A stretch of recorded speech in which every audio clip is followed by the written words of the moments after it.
macam mana rakan kita. Rakan kita ni mekanik khas special, profesional dari segi wiring jeep. Jeep khas buat wiring untuk lampu. Itu dia lampu. Jadi kita tengok ini jeep jenis Katana. So, apa nama kedai tadi lupa? Apa nama kedai? Nama kedai? Okey. Sekali lagi apa nama kedai? Apa nama kedai? Master Tinted. Master Tinted Accessories. Nama kedai itu dia. So di sini juga ada buat buat jeep lah, macam-macam. Ada radio, ada macam-macam tinted, sebagainya macam. Boleh datang sini. Boleh datang untuk bawa kereta anda. So kita tengok macam mana kita punya mekanik.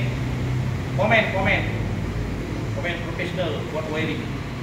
Kereta lama, lebih kurang 50 lebih tahun, tapi masih bernafas kembali. Ya.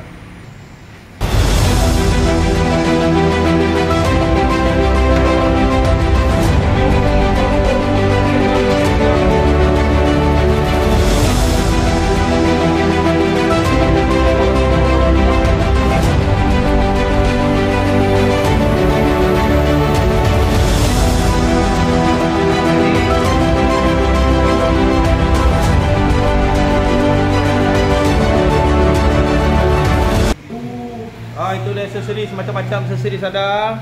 Macam-macam jenis kereta ada, boleh datang sini ya. Boleh datang sini. Buat plate number pun ada. Itu dia.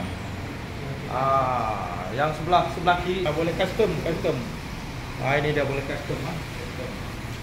Boleh di customkan.